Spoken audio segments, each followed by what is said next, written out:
6 થી 15 વર્ષના 21 બાળકો દ્વારા ભાવનગરથી દ્વારકા સુધીની 425 કિલોમીટરની સ્કેટિંગ યાત્રા પાછળનો ઉદ્દેશ શું છે? યાત્રા શબ્દ કાને પડતા પદયાત્રા કે સાયકલ યાત્રા સંઘયાત્રાના દ્રશ્યો સામે આવતા હોય છે, જ્યારે યાત્રા કરવાથી માનસિક, શારીરિક અને આધ્યાત્મિક લાભ પણ થતા હોય છે.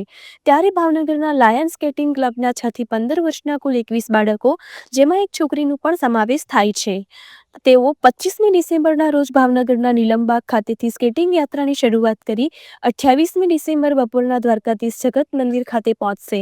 આમ દ્વારકા ભાવનગર વચ્ચેના 425 કિલોમીટરનું અંતર સ્કેટિંગ કરી નવો વિશ્વ રેકોર્ડ આપશે.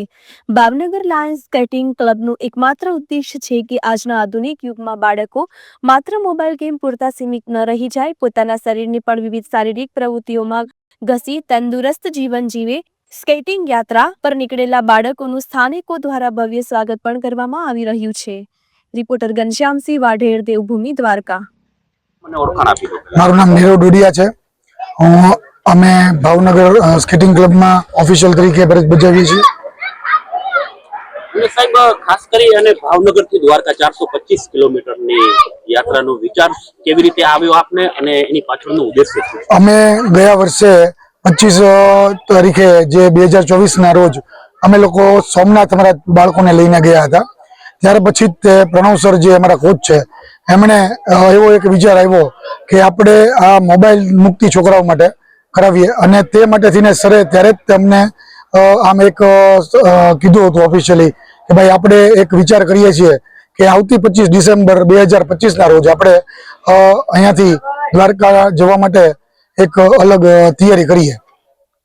ખાસ કરી અને આ 21 બાળકોમાં એક બાળકીનો પણ સમાવેશ થાય છે, તો એ શું સમાજને સંદેશ આપો છો આપ? જે બાળકી છે અમારી, એ બાળકી છે જે એમના પેરેન્ટ્સનો ખૂબ અમને સપોર્ટ છે, અને જે આપણે એવું માનીએ છીએ કે ભાઈ દીકરો દીકરી કરતા સવાયો કહેવાય, તો અમે એવું વિચારીએ છીએ કે ભાઈ દીકરી છે એ દીકરાની સમક્ષ જ કહેવાય અને સમરૂપ જ કહેવાય, એટલી અમે એક બાળકીને પણ સાથે લીધી છે.